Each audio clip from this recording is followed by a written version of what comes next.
Hello everyone. CGPSC और व्यापम के लिए प्रीवियस ईयर क्वेश्चन डिस्कशन का ये हमारा 36वां वीडियो है। पिछले वीडियो में हम छत्तीसगढ़ की 7 प्रमुख जनजातियों की चर्चा कर चुके हैं।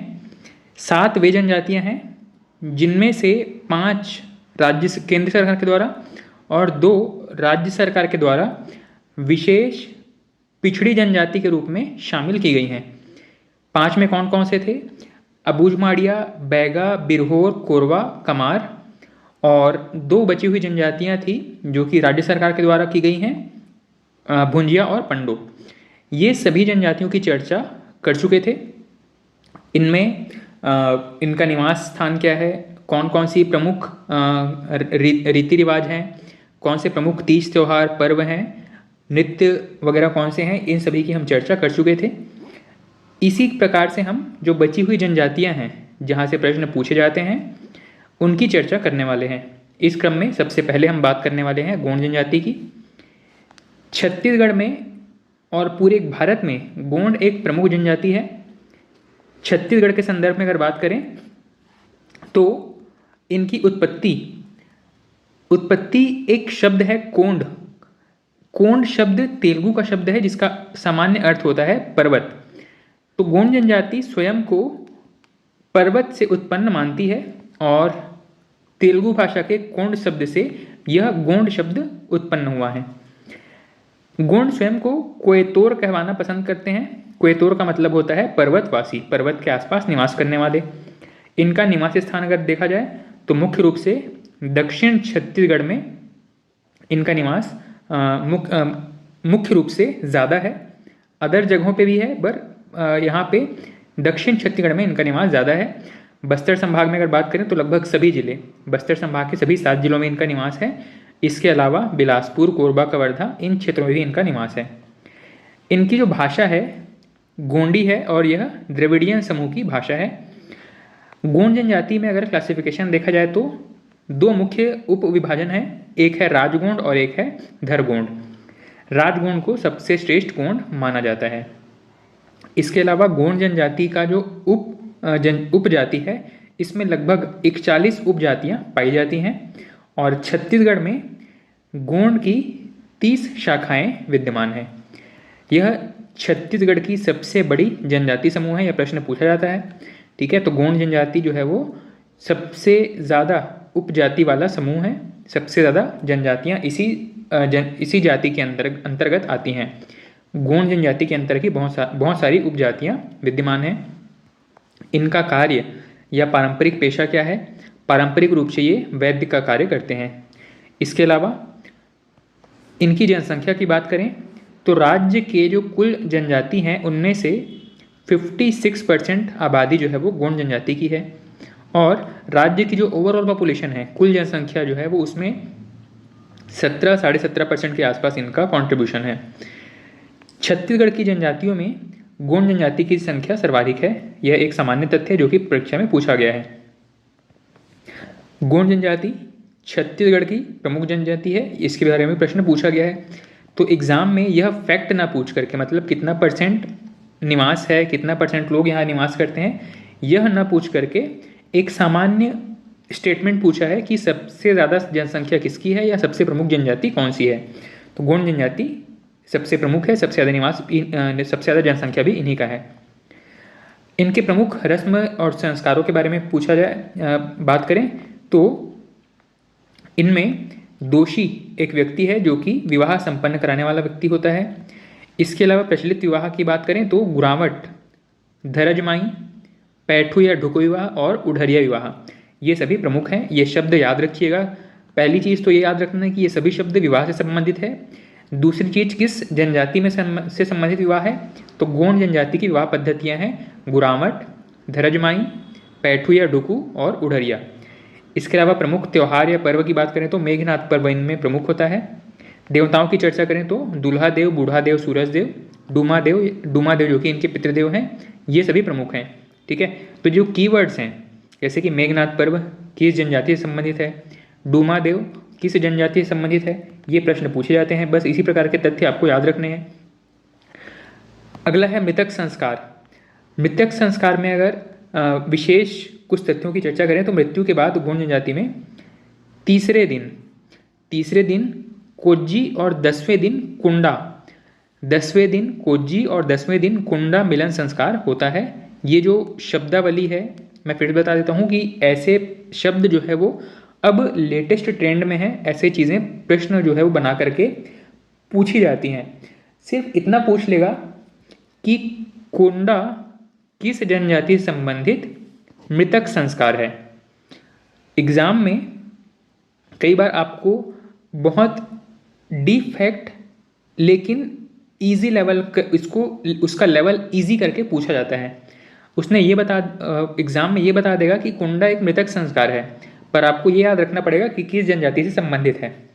ऐसे कुछ प्रश्न जो है वो इस वर्ष हमको एग्ज़ाम में देखने को मिले हैं। मैंने पिछले वीडियो में आपको बताया था, पंडो नाम से शब्द बना करके पंडो शब्द के 2 प्रश्न पूछे गए हैं इस एग्ज़ाम में।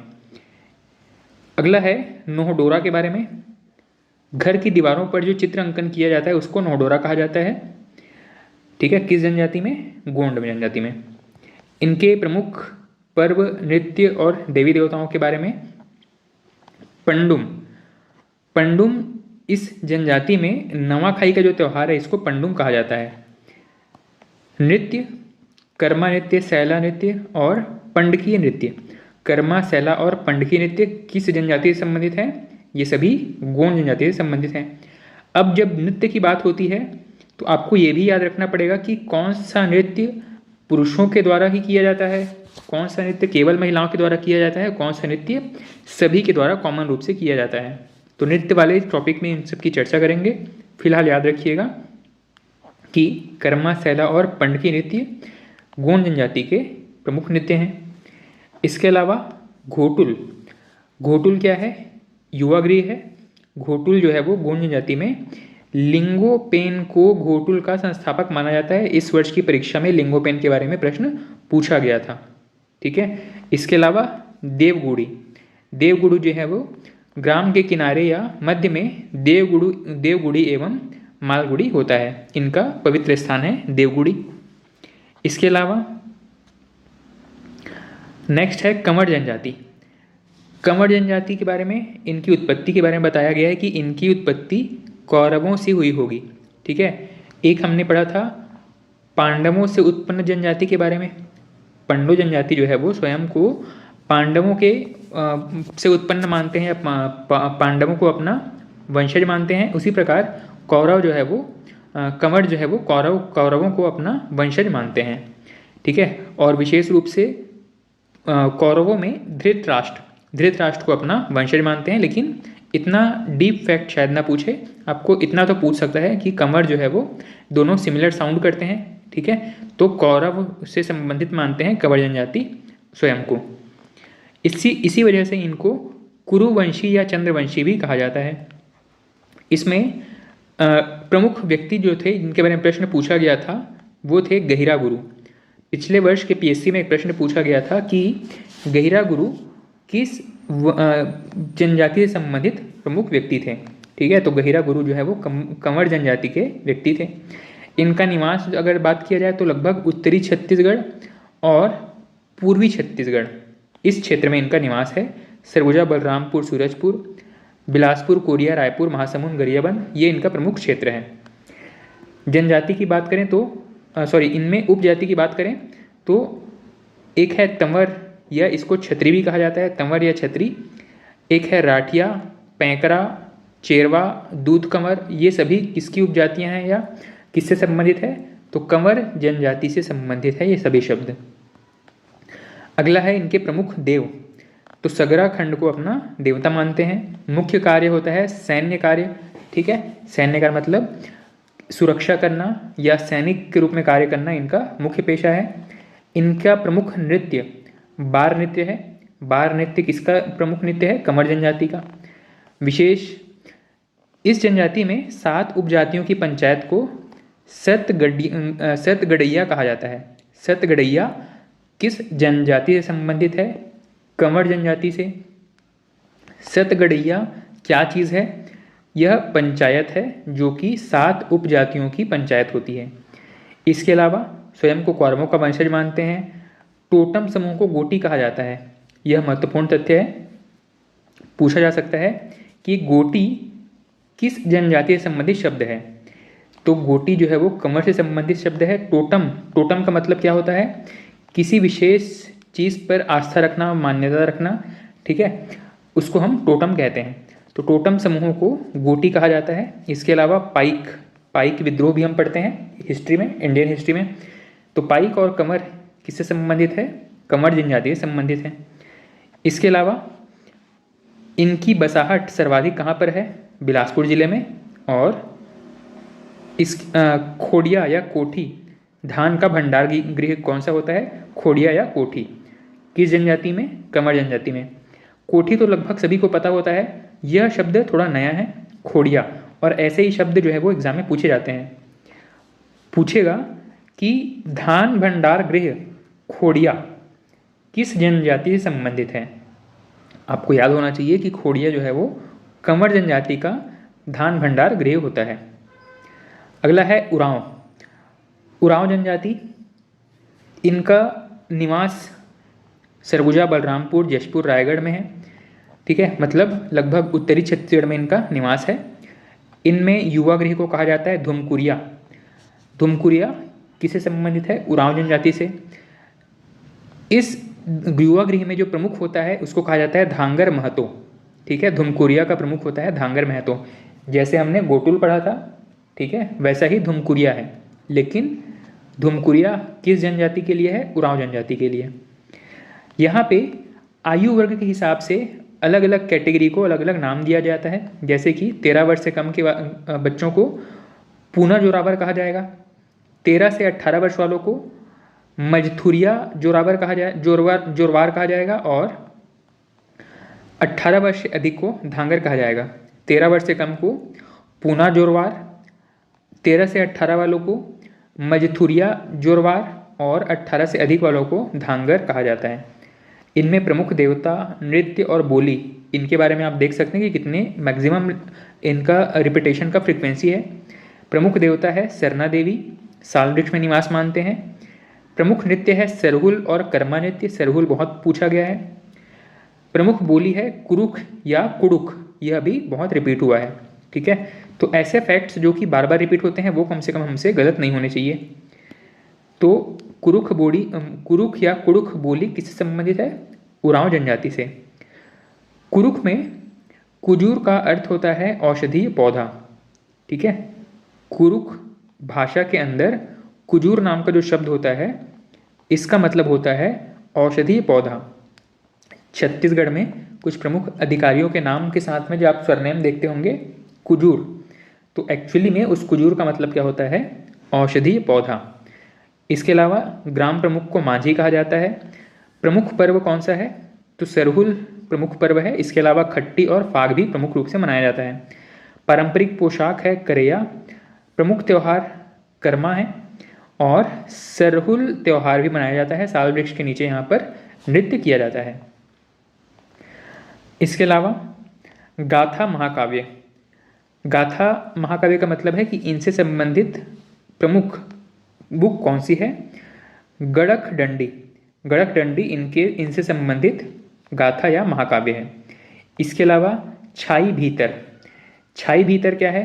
आत्मा को पूर्वजों या परमात्मा से मिलाने की क्रिया को छाई भीतर कहा जाता है। ऐसे जो शब्दावली हैं यह एग्जामिनर आजकल इस प्रकार के प्रश्नों पर नज़र रखते हैं और प्रश्न पूछे जाते हैं इस प्रकार के शब्दों से, ठीक है। तो छाई भीतर क्या है? आत्मा को स्वयं आपको आत्मा को पूर्वजों से मिलाने की जो प्रक्रिया है इसको छाई भीतर कहा जाता है। अगला है मुड़िया जनजाति के बारे में। बस्तर संभाग की प्रमुख जनजातियों में एक जनजाति है मुड़िया जनजाति। मुड़िया इससे मुड़ नाम का एक शब्द से बना है जिसका अर्थ क्या है? पलाश का वृक्ष। मुड़िया जनजाति किस शब्द से बनी है?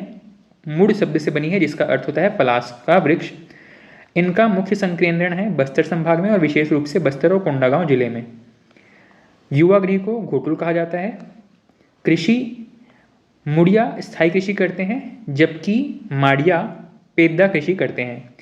कृषि में दो कैटेगरी है, मुड़िया जनजाति जो कि स्थायी रूप से एक जगह निवास करके कृषि करती है, और माड़िया जनजाति जो है वो स्थानांतरित कृषि करती है, जिसको कि पेद्दा कृषि कहा जाता है।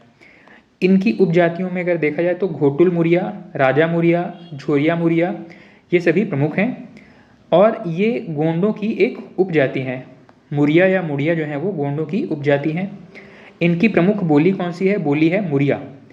मुड़िया और मुरिया इनकी प्रमुख बोली कौन सी है? मुरिया बोली है। इसको कोयतूर के नाम से भी जानते हैं, मुरिया या कोयतूर। इनका जो प्रमुख होते हैं इसको कहा जाता है मांझी। यह प्रश्न पूछा गया है, मांझी के बारे में प्रश्न पूछा गया है। और पंचायत प्रमुख को पटेल कहा जाता है। ठीक है, अगला है, एक किताब है जो कि वेरियर एल्विन के द्वारा लिखा गया है। बड़ा इंपॉर्टेंट बुक है, यहाँ से प्रश्न पूछा गया है। हालांकि यहाँ पर एग्जाम का नाम और डेट ईयर मेंशन नहीं है, पर यह प्रश्न पूछा गया है। The Muria and their Ghotul, यह वेरियर एल्विन की किताब है। किस जनजाति के ऊपर लिखी गई है? मुड़िया जनजाति, और उनका जो घोटुल होता है उसके ऊपर लिखा गया किताब है। इसके अलावा सगाई, मुड़िया विवाह में महला का अर्थ होता है सगाई। सामान्य रूप से जो रिंग सेरेमनी होती है उसी को ही मुड़िया जनजाति में महला के नाम से जाना जाता है। अगला है प्रमुख गीत। प्रमुख गीत है रेला गीत, और प्रमुख नृत्य है पूस कोलांग। एग्जाम में पूछा हुआ प्रश्न है, पूस कोलांग या पूस कलंग। इसमें कौन पार्टिसिपेट करते हैं? तो इसमें केवल पुरुष लोग भाग लेते हैं। इसके अलावा मांदरी नृत्य हो गया, कक्सार नृत्य हो गया, एबालतोर नृत्य हो गया, ये सभी किस जनजाति से संबंधित है? ये सभी हैं मुड़िया या मुरिया जनजाति से संबंधित। मांदरी, कक्सार, एबालतोड़। इसके अलावा इस वर्ष जो प्रश्न पूछा गया था घोटुल पाटा के बारे में पूछा गया था कि इनमें से कौन सा नृत्य मृत्यु या शोक के अवसर पर गाया जाता है।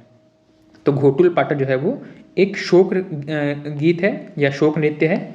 गीत है कह सकते हैं, शोक गीत है घोटुल पाटा।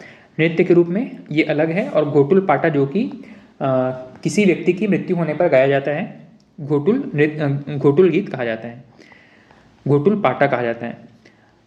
ठीक है, तो प्रमुख नृत्य में हम बात कर रहे थे मांदरी, कक्सार, एबालतोर, हुल्की पाटा, घोटुल पाटा, माओ पाटा, दीवार पाटा, डोल पाटा, चिरहे पाटा, पडली पाटा, कुरकोलोनी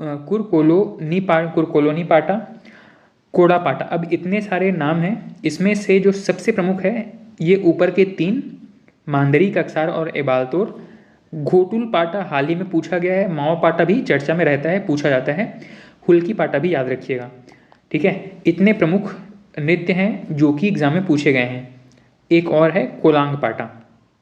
ठीक, इतने नाम याद रखिएगा। बाकी के सभी जो पाटा नाम से हैं उसको आप एक बार कॉमन सेंस से लगा सकते हैं कि जितने पाटा नाम से नृत्य हैं या गीत हैं वो सभी मुड़िया जनजाति के हैं। ठीक है, सभी को याद रख पाना संभव नहीं है, इसीलिए जो प्रमुख है उनको याद रखिएगा। बाकी जो सिमिलर नाम से दिख रहे हैं, पाटा है सभी के अंत में, तो वो किससे संबंधित है? मुड़िया या मुरिया से संबंधित हैं। इनके प्रमुख देव बूढ़ा देव हैं, जिनको बुद्धदेव भी कहा जाता है। प्रमुख पुजारी गायता। मुड़िया समाज में शहनाई बजाने वाले को मोहरिया कहा जाता है। मोहरी या शहनाई बजाने वाले को मोहरिया कहा जाता है। मुरिया अपनी काष्ठ कला के लिए प्रसिद्ध है। इस चीज़ को याद रखना है क्योंकि प्रश्न पूछे जाते हैं। जनजाति और उनके संबंधित प्रमुख जो व्यवसाय हैं उनके बारे में प्रश्न पूछे जाते हैं। तो मुड़िया जनजाति, काष्ठ कला। अगला है माड़िया जनजाति के बारे में कुछ प्रश्न पूछे गए हैं। माड़िया में दो कैटेगरी है, एक है दंडामी माड़िया और एक है बाइसन हॉर्न माड़िया। हम माड़िया को ओवरऑल इनसे संबंधित बातों की चर्चा करने वाले हैं। सबसे पहली चीज़, एक किताब है बस्तर भूषण। अब आपको बहुत सारी किताबों के नाम और उनके लेखकों के नाम भी एग्जाम में पूछे जाते हैं, तो ये टॉपिक भी आपको थोड़ा सा पढ़ना पड़ेगा, प्रीलिम्स के हिसाब से भी और मेंस के हिसाब से भी। बस्तर भूषण यह किसकी रचना है? पंडित केदारनाथ ठाकुर की। इस किताब में इन्होंने माड़िया जनजाति की उपजातियों का वर्णन किया है। प्रमुख रूप से अबुझ माड़िया, कुआकोंडा और आपका तेलंगे माड़िया, ये सभी प्रमुख रूप से माड़िया की उपजातियां हैं। लाला जगदलपुरी ने इनका क्लासिफिकेशन किया है दंडामी माड़िया और अबुझ माड़िया में। ठीक, इसके अलावा जॉर्ज ग्रियर्सन की किताब है द मारिया गोंड्स ऑफ बस्तर। इसमें दो शब्द बताए गए हैं, एक है हिल माड़िया और एक है बाइसन हॉर्न माड़िया। तो ये शब्द याद रखिएगा, दंडामी माड़िया या अबुझ माड़िया किससे संबंधित है, हिल माड़िया या बाइसन हॉर्न माड़िया यह शब्द किसने दिया है। ठीक है, ये चीज़ पूछा जा सकता है आगामी परीक्षाओं में। अगला है, ये स्वयं को कोया या कोयतुर कहलाना पसंद करते हैं। माड़िया स्वयं को कोया या कोयतुर कहलाना पसंद करते हैं। इनके बारे में जो एग्जाम के हिसाब से अन्य महत्वपूर्ण चीज़ें हैं, ये किसकी उपजाति है, माड़िया जो है वो गोंड की उपजाति है। इनकी उत्पत्ति भीमुल देव या भीमा देव से मानी जाती है। इनकी प्रमुख बोली कौन सी है, गोंडी। गोंडी या कोयतुर ये दोनों ही सिमिलर हैं या लगभग कोयतुर जो है वो गोंडी का ही उस पर प्रभाव दिखता है। तो दोनों जो बोलियाँ बोली जाती हैं माड़िया जनजाति के द्वारा। ये जो बोली है गोंडी और कोयतुर किस भाषा परिवार का हिस्सा है, यह द्रविड़ भाषा परिवार का हिस्सा है। इसके अलावा इनमें निवास, इनके जो मकान होते हैं इसको वैडू कुरमा कहा जाता है। वैडू कुरमा कहा जाता है किसको, मकान को। नेक्स्ट है, प्रमुख शब्दावली है सिहारी। जंगल में एक पृथक झोपड़ी बनाकर अगर रहते हैं उसको सिहारी कहा जाता है, उस झोपड़ी को। और रांधा लोना, रांधा लोना किसको कहते हैं, रसोई घर को। और लोना का मतलब होता है आवास। ठीक है, रांधा लोना और लोना। ठीक है, सिहारी जो जंगल में इनका झोपड़ी होगा, घर होगा, उसको सिहारी कहा जाता है। और सामान्य रूप से जो बसाहट के आसपास मकान होती है उसको वैडू कुरमा कहा जाता है। इसके अलावा विस्क बट, विस्क बट किसको कहा जाता है, शमशान गृह को। ठीक है, शमशान क्षेत्र को विस्क बट कहा जाता है। इनमें जो मृतक संस्कार है इसमें एक शब्द है कुटेह। मृत्यु के तीसरे दिन जो संस्कार होता है उसको कुटेह के नाम से जाना जाता है। इसमें मृत आत्मा को घर के पूजा कक्ष में देव स्थल पर स्थापित किया जाता है, जिसको कि अनाल कुंडा कहा जाता है। उस जगह को अनाल कुंडा कहा जाता है जहाँ पर इनको स्थापित किया जाता है। ऐसा माना जाता है कि वो मृत आत्मा जो है वो अब इनके परिवार में ईश्वर के रूप में या देवता के रूप में निवास करेंगे। ठीक है, तो कुटेह किससे संबंधित है, मृत आत्मा से संबंधित है। स्मृति स्तंभ, कोई व्यक्ति अगर किसी व्यक्ति की मृत्यु हो जाती है तो जहाँ पर उसको दफनाया गया है वहाँ पे मृतक स्तंभ गाड़ा जाता है, उसको ही स्मृति स्तंभ कहा जा रहा है। यहाँ पे माड़िया जनजाति में मृतक के प्रति श्रद्धा या स्नेह व्यक्त करने के लिए जो मृतक स्तंभ या स्मृति स्तंभ गाड़ा जाता है इसको हनाल गट्टा या मृतक स्तंभ कहा जाता है। हनाल गट्टा महत्वपूर्ण है, ये शब्द याद रखिएगा। मृतक स्तंभ तो कॉमन है, कोई भी ये शब्द जान के पढ़ के समझ लेगा कि मृत्यु के बाद में शरीर को जहाँ दफनाया गया है वहाँ पे गाड़ा गया स्तंभ होगा। हनाल गट्टा समझ में नहीं आएगा आसानी से, तो याद रखिएगा हनाल गट्टा मृतक स्तंभ से संबंधित है। ठीक है, और यह कुटेह के दिन स्थापित किया जाता है। अगला है घोटुल। माड़िया जनजाति में घोटुल का संचालन विधुर या परित्यक्त व्यक्ति के द्वारा किया जाता है। ठीक है, घोटुल क्या है इसकी चर्चा हम कर चुके हैं। यह एक युवा गृह है। इस युवा गृह का संचालन कौन करते हैं, तो कोई विधुर मतलब जिसकी पत्नी की मृत्यु हो गई हो ऐसा व्यक्ति को विधुर कहा जाता है, या जिसकी पत्नी उसको छोड़ करके चली गई हो ऐसे व्यक्ति को परित्यक्त कहा जाता है। ठीक है, तो विधुर या परित्यक्त व्यक्ति के द्वारा घोटुल का संचालन किया जाता है। लांदा, एक शब्द है लांदा, ये क्या चीज़ है, चावल की शराब को माड़िया जनजाति में लांदा कहा जाता है। ठीक है, इसको विवाह के समय परोसा जाता है। अगला है पर्व और तीज के बारे में। इनके प्रमुख पर्व कौन कौन से हैं, तो प्रमुख पर्व में यहाँ पे दियारी के बारे में और कक्साड़ के बारे में पूछा गया है, जात्रा के बारे में भी प्रश्न पूछा गया है। ठीक है, तो माड़िया जनजाति में दियारी हो गया, कक्साड़ हो गया और जात्रा पर्व हो गया। इसके अलावा कुछ नए क्वेश्चंस अगर बनाना चाहेंगे तो अमुस किससे संबंधित है, कोड़ता किससे संबंधित है, नुका नोरदा नाद यह किससे संबंधित है, ऐसे प्रश्न पूछे जा सकते हैं। ये सभी पर्व माड़िया जनजाति से संबंधित हैं। इनमें नृत्य, एक नृत्य है बाइसन हॉर्न नृत्य या इसको गौर नृत्य भी कहा जाता है। किससे संबंधित है, बाइसन हॉर्न माड़िया से संबंधित है। ठीक है, इसमें भैंस के सींग के समान टोपी पहनकर नृत्य किया जाता है और यह नृत्य यात्रा पर्व के दौरान किया जाता है। यह महत्वपूर्ण है, दोनों ही बातें महत्वपूर्ण है, दोनों पे क्वेश्चन पूछे गए हैं। जहाँ पे इस तरीके का एग्ज़ाम का नाम या वर्ष मेंशन नहीं है, मैं बताते चल रहा हूँ, वो स्टेटमेंट या वो प्रश्न भी एग्ज़ाम में पूछे गए हैं। ठीक है, पीडीएफ में सारा कुछ अपडेटेड नहीं है, पर जहाँ से प्रश्न पूछे गए हैं वो अगर यहाँ पर मेंशन नहीं है तो मैं उनको भी बताते चल रहा हूँ। तो बाइसन हॉर्न के बारे में प्रश्न पूछा गया है। इसको गौर नृत्य भी कहा जाता है। इसमें विशेष रूप से भैंस के सींग वाला एक टोपी पहन करके नृत्य किया जाता है। यात्रा पर्व के समय यह नृत्य होता है। माड़िया की उपशाखा दंडाबी माड़िया के द्वारा भी यह नृत्य किया जाता है। ठीक है, और वेरियर एल्विन ने इस नृत्य को, किसको, गौर नृत्य को विश्व का सबसे सुंदर नृत्य माना है। यह स्टेटमेंट भी पूछा गया है, यह प्रश्न पूछा गया है एग्जाम में। इनके प्रमुख देवी देवताओं के बारे में अगर देखें तो दंतेश्वरी माता को मानते हैं, मावली माता को भी मानते हैं, बंजारीन माता को मानते हैं और विशेष रूप से किसी गोत्र में गोत्रपेन को भी माना जाता है। इसके अलावा अपने पूर्वजों को भी देवता के रूप में पूजते हैं। गीत कौन कौन से हैं, पेंडुम पाटा, करसार पाटा, अनाल पाटा और पेदड़ा पाटा, ये सभी प्रमुख गीत के इनके टाइप्स हैं। और कृषि का नाम है इनमें पेद्दा खेती, जो स्लैश एंड बर्न एग्रीकल्चर होता है या फिर स्थानांतरित कृषि होती है, इसको पेद्दा कृषि के नाम से जाना जाता है।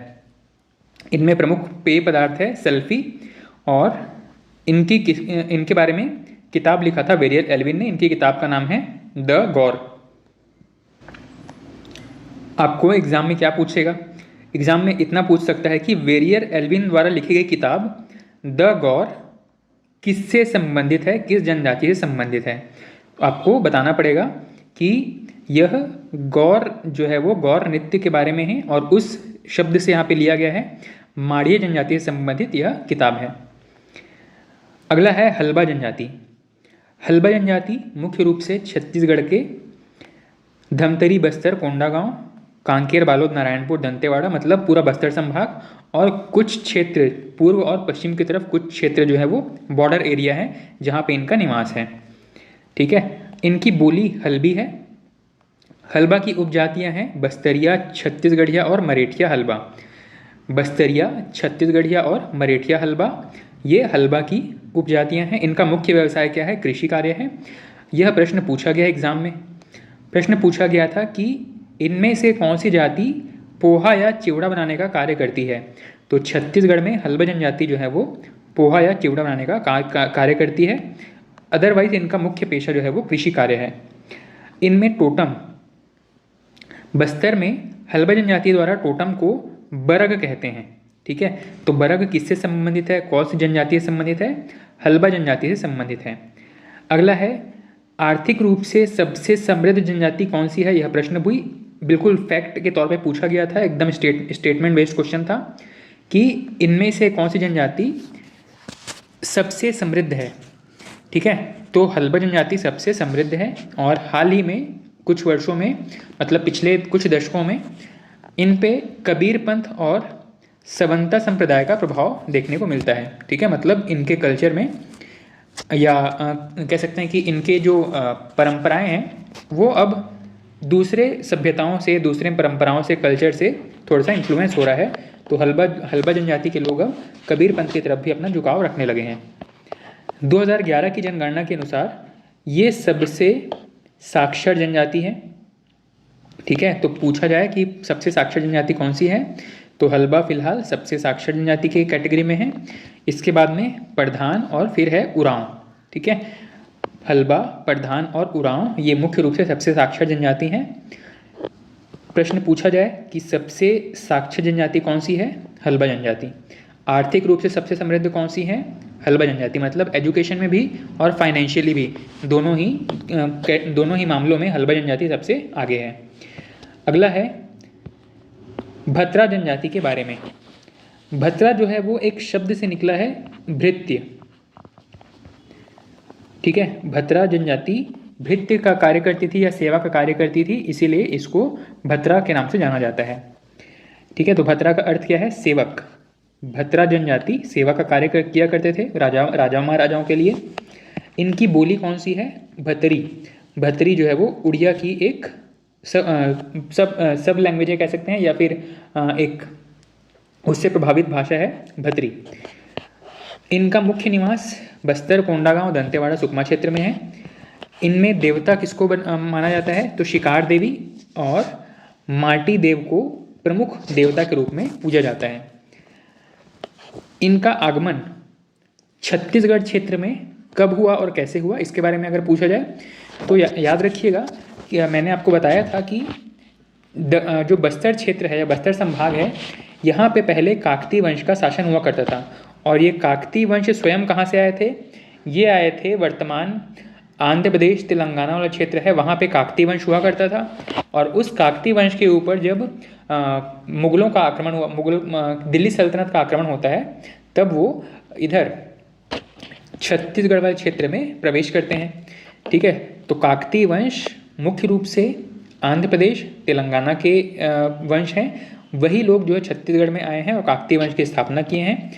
इनमें अन्नम देव प्रमुख या पहले राजा हैं, और इन्हीं के साथ में जो लोग आए थे, इन्हीं को ही भतरा या भृत्य कहा जाता था। ठीक है, तो भतरा जनजाति जो है वो किसके साथ आए थे? तो राजा अन्नम देव के साथ वारंगल से बस्तर आए थे। प्रमुख नृत्य कौन सा है? तो नृत्य इनके नाम से ही, इनके जाति के नाम से मैच कर रहा है, भतरा नाट। भतरा नाट किस जनजाति से संबंधित है? भतरा जनजाति से। ठीक है, इसके अलावा विशेष एक तथ्य है कि इस जनजाति में बाकरा का अर्थ क्या होता है? बाकरा का अर्थ होता है कमरा। ठीक है, तो कमरे को ये लोग बाकरा कहते हैं। तो ऐसे जो कन्फ्यूजन वाले शब्द हैं, अब ये बाकरा जो है वो बकरी या बकरा से थोड़ा सा मैचिंग साउंड कर रहा है। इस टाइप के प्रश्न पूछे जाते हैं एग्जाम में कि बाकरा का अर्थ क्या होता है, तो ये आसानी से इसको तुक्का मार पाना भी मुश्किल होता है जब तक आपको पता ना हो, आपने कहीं पढ़ा ना हो। तो बाकरा का अर्थ क्या है? कमरा। अगला है दोरला या कोया कोयतुर जाति। दोरला जनजाति में इनका जो पुराना नाम होता था वो था कोया या कोयतुर जनजाति, और इनकी जो बोली है वो है दोरली या डोरली। ठीक है, तो दोरली बोली किसकी है? दोरला जनजाति की बोली है।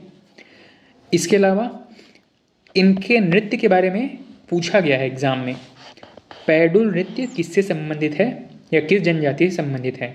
तो पैडुल नृत्य दोरला जनजाति से संबंधित है। और दोरली भाषा में दोरा का अर्थ क्या होता है? दोरा का अर्थ होता है मुखिया। ठीक है, इनमें अन्य नृत्य की बात करें तो पेंडुल नृत्य, पेंडुल पाटा नृत्य, कोंडता पाटा, कुर्रम पाटा और आना पाटा। ठीक है, ये सभी किससे संबंधित हैं? ये सभी संबंधित हैं आपका दोरला जनजाति से। इनकी उपजातियाँ, ये किसकी उपजाति है? तो यह गोंड की उपजाति है। ठीक है, गोंड की उपजाति कौन सी है? दोरला जनजाति, जिसका पुराना नाम क्या होता था? पुराना नाम था कोया या कोयतुर जनजाति। इनमें विवाह पद्धतियों में एक है विनिमय विवाह, जिसको कि कुंड मारपुर कहा जाता है। परिवीक्षा विवाह इलेटाम कहा जाता है। परिवीक्षा विवाह को इलेटाम कहा जाता है। मंगनी विवाह को तरपील कहा जाता है और सगाई को कलतोस नाद कहा जाता है। ठीक है, तो ये कुछ प्रमुख शब्द हैं, संभव हो तो इसको याद रखने का प्रयास करेंगे। अगला है रसोई। रसोई घर को ओजल कहा जाता है। दोरला जनजाति में रसोई घर को ओजल कहा जाता है। अब आप ये बताइएगा कि लाल बंगला, रसोई घर को लाल बंगला भी कहा जाता है, किस जनजाति में कहा जाता है? मैंने इसके बारे में डिस्कस किया हुआ है, यही बताया था कि यह प्रश्न पूछा गया था। तो लाल बंगला किस जनजाति से संबंधित है? नेक्स्ट है पुनर्विवाह। दोरला जनजाति में जो पुनर्विवाह है, इसको क्या कहते हैं? एक शब्द है मुगनाल मिरतोर। मुगनाल मिरतोर पलायन विवाह को कहा जाता है और मुंड्राल पिल पुनर्विवाह को कहा जाता है। मुंड्राल पिल पुनर्विवाह को कहा जाता है। सामूहिक शिकार। सामूहिक शिकार कौन सा होता है? विज्जापंडुम। विज्जापंडुम किस जनजाति का शिकार नृत्य है या सामूहिक शिकार है? तो दोरला जनजाति का जो सामूहिक शिकार त्यौहार है इसको विज्जापंडुम के नाम से जाना जाता है। मैं आपको फिर से बता दूं कि पंडुम करके शब्द जो है वो इस बार एग्जाम में पूछे गए थे। ठीक है, अगला है धार्मिक पुजारी को पेरुम कहा जाता है और इनमें बारिश न होने पर कप्पल पेंडुम। अब ये प्रश्न जो है वो एग्जाम में पूछा हुआ है, इसी साल अभी पूछा गया था। कप्पल पेंडुम किसमें कौन सी जनजाति में स्त्रियों द्वारा मनाया जाता है? तो कप्पल पेंडुम जो है वो स्त्रियों द्वारा मनाया जाता है। बारिश नहीं होती है उस समय मेंढकों का विवाह किया जाता है, इसको कप्पल पेंडुम कहा जाता है दोला जनजाति में। यह प्रश्न एज इट इज़ रिपीट हुआ है। जिन्होंने भी इस बुक को या पहले पढ़ा होगा या इस टॉपिक को पहले पढ़ा होगा उनका ये प्रश्न कम से कम इस बार सही हो गया होगा। ठीक है, तो कप्पल पेंडुम किस जनजाति की स्त्रियों द्वारा मनाया जाता है? तो दोरला जनजाति की स्त्रियों द्वारा यह पर्व मनाया जाता है कप्पल पेंडुम। मेंढकों का विवाह किया जाता है बारिश न होने पर। ठीक है, अगला है पर्जा विवाह। पर्जा जनजाति, इनका मुख्य निवास बस्तर कोंडागांव सुकमा क्षेत्र में है। इनकी उत्पत्ति किस शब्द से है? तो पर्जा जो है वो संस्कृत भाषा के प्रजा शब्द से होता है। ठीक है, पर्जा जो है वो प्रजा शब्द से होता है। इनका युवा गृह धांगा बक्सर है। अब इसको मुख्य रूप से याद रखना है, ये ज़्यादा महत्वपूर्ण है। जो युवा गृह है हर एक जनजाति में वो महत्वपूर्ण है। आपको इंडिविजुअली कोई एक जनजाति और उनका युवा गृह के बारे में पूछ सकता है या फिर 4 जनजाति 4 युवा गृह का नाम दे देगा। इस प्रकार से मैच द फॉलोइंग के लिए पूछ लेगा। ठीक है, तो युवा गृह धांगा बक्सर किनका है? पर्जा जनजाति का। इनकी बोली परजी या परिज। ग्राम प्रमुख को मडुली कहते हैं। ठीक है, ग्राम मुखिया को मडुली कहते हैं। और चौपाल जो है वो बिरयना या बिरना मुंडा कहा जाता है। इनमें विशेष चीज़ क्या है? धार्मिक कार्य करने वाले व्यक्ति को जानी कहा जाता है, जबकि शुद्धिकरण का कार्य करने वाले को भटनायक कहा जाता है। बस्तर में यह धुरवा जनजाति के नाम से जानी जाती है। पर्जा जो है वो बस्तर क्षेत्र में धुरवा जनजाति के नाम से जानी जाती है। अगला है गदबा या गड़ाबा जनजाति। इनका मुख्य निवास बस्तर क्षेत्र में है। इनके प्रमुख देवता का नाम है बूढ़ी देवी या ठकुरानी माता। उपजाति, इनकी उपजाति है बोदो, कथेरा या पारंगी और कापू। ये महत्वपूर्ण नहीं है। गदबा जनजाति में निवास बस्तर क्षेत्र। प्रमुख देवी ये महत्वपूर्ण है, ठकुरानी माता किस जनजाति की देवी हैं? गदबा जनजाति की। इसके अलावा इनका पारंपरिक कार्य, काकतीय वंश के जो राजा थे महिपाल देव, उनके समय में पालकी ढोने का कार्य करते थे गदबा या गड़ाबा जनजाति के लोग। इसके अलावा गदबा जनजाति में घोड़े को छूना पाप माना जाता है। ठीक है, घोड़े को छूना निषिद्ध है गदबा जनजाति में। इसके अलावा भी एक जनजाति है, उसके बारे में मैं आपको बता चुका हूँ। नेक्स्ट है कोया जनजाति। कोया जनजाति, इनका निवास है बीजापुर में। ठीक है, यह प्रश्न पूछा गया है। बीजापुर में निवासरत या मुख्य रूप से कौन सी जनजाति निवास करती है? तो कोया जनजाति है। इसके अलावा मध्य छत्तीसगढ़ वाले क्षेत्र में निवास करने वाली प्रमुख जनजातियों की अगर चर्चा करें तो अगरिया जनजाति किस क्षेत्र में है? इनका मुख्य निवास सरगुजा, कोरिया, जशपुर क्षेत्र में है। और अगरिया, इनका प्रमुख कार्य क्या है? यह प्रश्न कई बार पूछा गया है। अगरिया का प्रमुख कार्य होता है लोहे गलाने का। ठीक है, लोहे गलाने का कार्य होता है अगरिया जनजाति का। ठीक है, इनके पितृ देवता कौन है? लोहासुर।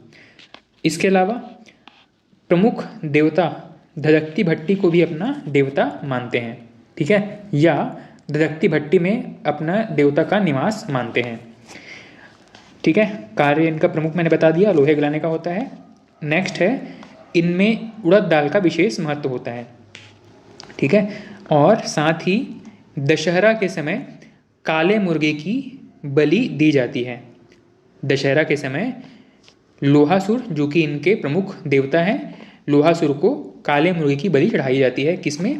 अगरिया जनजाति में। अगर 2-3 पॉइंट यहाँ से निकाला जाए तो मैकल क्षेत्र के आसपास निवास है, लोहासुर प्रमुख देवता हैं, लोहा गलाने का कार्य करते हैं और दशहरा के समय काले मुर्गे की बलि दी जाती है। ठीक, नेक्स्ट है बिंजवार जनजाति। बिंजवार विंध्याचल पर्वत के आसपास निवासरत है। ठीक है, इनका नामकरण विंध्य पर्वत से ही पड़ा है, बिंजवार, विंध्यवार या बिंजवार। इसके अलावा इनका निवास क्षेत्र बलौदा बाजार, महासमुंद, रायपुर, बिलासपुर, कोरबा के आसपास है। इनकी भाषा छत्तीसगढ़ी है और इनका प्रतीक चिन्ह है तीर कमान। बिंजवार जनजाति के प्रमुख व्यक्ति, इनके बारे में मैं आपको बता रहा था, शहीद वीर नारायण सिंह। वीर नारायण सिंह जो है वो सोनाकांत क्षेत्र से संबंधित थे और इनका जो जनजाति था, शहीद वीर नारायण सिंह का जनजाति कौन सा था? बिंजवार जनजाति से ही संबंधित थे शहीद वीर नारायण सिंह। ठीक है, इनका प्रतीक चिन्ह क्या है? तीर कमान। इनमें गोदना, गोदना को झूंटी कहा जाता है। प्रश्न महत्वपूर्ण है, पूछा जा सकता है कि बिंजवार जनजाति में गोदना को किस नाम से जाना जाता है? तो गोदना को झूंटी कहा जाता है। इसके अलावा तीर विवाह प्रचलित होता है।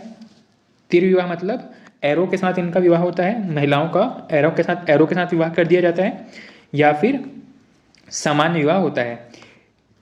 तीर विवाह को किस नाम से जाना जाता है आप बताइएगा? हमने एक शब्द पढ़ा था, कांडाबरा। कांडाबरा, ठीक है, कांडाबरा का मतलब क्या होता है? तीर से विवाह करना। ठीक है, कौमार्य आपका रजस्वला होने से पहले तीर विवाह अगर हो जाता है तो जब भी उनका विवाह होगा, सामान्य किसी पुरुष से विवाह जब किया जाएगा तो हल्दी लगा करके विवाह होता है।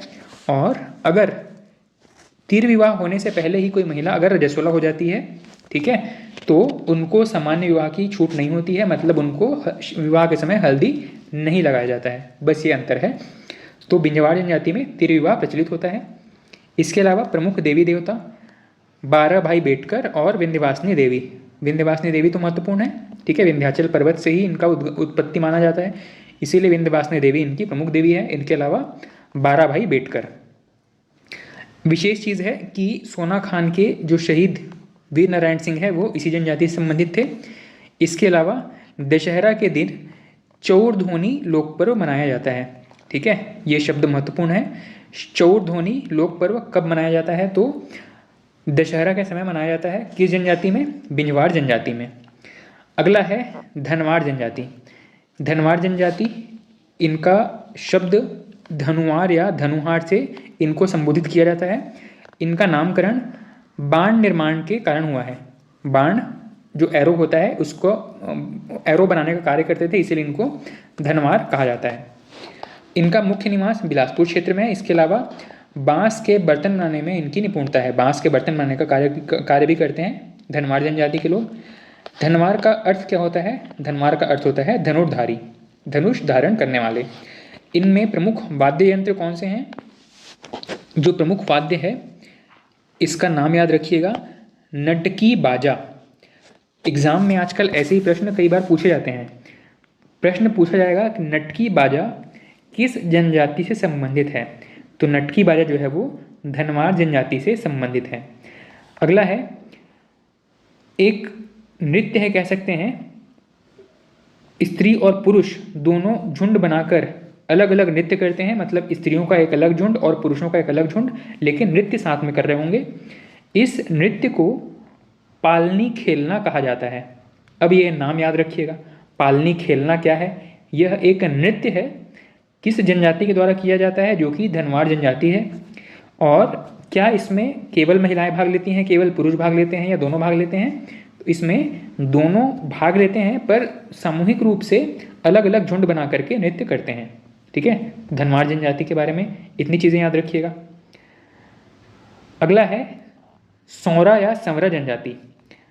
ये सांप पकड़ने का कार्य करते हैं और इनको शबरी का पूर्वज माना जाता है। ये दोनों प्रश्न महत्वपूर्ण है, दोनों प्रश्न पूछे गए हैं। सांप पकड़ने वाली जनजाति कौन सी है? संवरा जनजाति या सौरा जनजाति। और कौन अपने शबरी को अपना पूर्वज मानते हैं? तो सौरा लोग अपने पूर्वज मानते हैं शबरी को। इसके अलावा कोंद जनजाति, इनकी बोली के बारे में प्रश्न पूछा गया है। कुई या कोंद जनजाति की बोली कौन सी है? तो कुई बोली जो है वो कोंद जनजाति से संबंधित है। ठीक है। इसके अलावा यह स्वयं को खोंड या कोंड कहलाना भी पसंद करते हैं। इनके द्वारा पोडू खेती की जाती है। इनके द्वारा जो खेती की जाती है, स्थानांतरित खेती की जाती है, उसको पोडू कहा जाता है। अगला है कोल जनजाति। कोल जनजाति, इनका मुख्य निवास बिलासपुर कोरिया के आसपास है। और कोल, इसको आप आसानी से पहचान पाएंगे। कोल जो है एक इंग्लिश वर्ड, कोल से इसको आप रिलेट कीजिएगा। कोल का मतलब होता है कोयला। तो कोल जनजाति के लोग कोयला खनन का कार्य करते हैं। ठीक है। और इनकी उत्पत्ति रीवा मध्य प्रदेश के आसपास मानी जाती है, जहाँ कोलगढ़ी त्योहार नामक राजा राज्य किया करते थे। ठीक है। कोलगढ़ी नाम के राजा निवास करते थे और यहीं से कोल जनजाति के लोग अपने को रिलेट कर पाते हैं। इनका पंचायत प्रमुख को गोहिया या गोतिया कहा जाता है। इनका जो प्रमुख नृत्य है, ये महत्वपूर्ण है, इनका जो प्रमुख नृत्य है इसको कोल दहका या दहका नृत्य कहा जाता है। कोल में आग लगाने पर, या मतलब कोयले में आग लगाने पर कैसा होता है? दहक जाता है। इसी प्रकार कोल दहका नृत्य किससे संबंधित है? कोल जनजाति से। शबरी से संबंधित मानते हैं स्वयं को। और गोत्र को बान कहा जाता है। इनमें गोत्र को बान कहा जाता है। अगला है सौता। सौता जनजाति, इसकी उपजातियां हैं छत्तीसगढ़िया सौता या और उड़िया सौता। इसमें बालक लोढ़ा, ये जो बालक लोढ़ा हैं, इनको अपना पूर्वज मानते हैं। कौन? सौता जनजाति के लोग। ठीक है। बस यही चीज़ महत्वपूर्ण है, बालक लोढ़ा को अपना पूर्वज मानते हैं सौता जनजाति के लोग। अब इसमें दो शब्द हैं, इसको याद रखिएगा। एक है सौरा। सौरा का मतलब होता है सौरा जो है उनका व्यावसायिक मुख्य रूप से पेशा क्या है? सांप पकड़ने का। शबरी को अपना पूर्वज मानते हैं। शबरी से अपना उत्पत्ति मानते हैं। कौन? सौरा या संवरा। और सौता अलग है। सौता जो है वो बालक लोढ़ा को अपना पूर्वज मानते हैं। ठीक है, ध्यान रहेगा। एक है सौरा और एक है सौता। सौरा सबरी, सौता बालक लोढ़ा। सौरा वाले शबरी से अपना उत्पत्ति मानते हैं, उनको अपना पूर्वज मानते हैं। और सौता जनजाति के लोग बालक लोढ़ा को अपना पूर्वज मानते हैं। ठीक है। आज की क्लास में इतना कंप्लीट कर चुके हैं और इसके आगे की जो जनजातियां हैं इसको हम नेक्स्ट क्लास में कंटिन्यू करेंगे। तो आज की वीडियो में इतना ही। Thank you.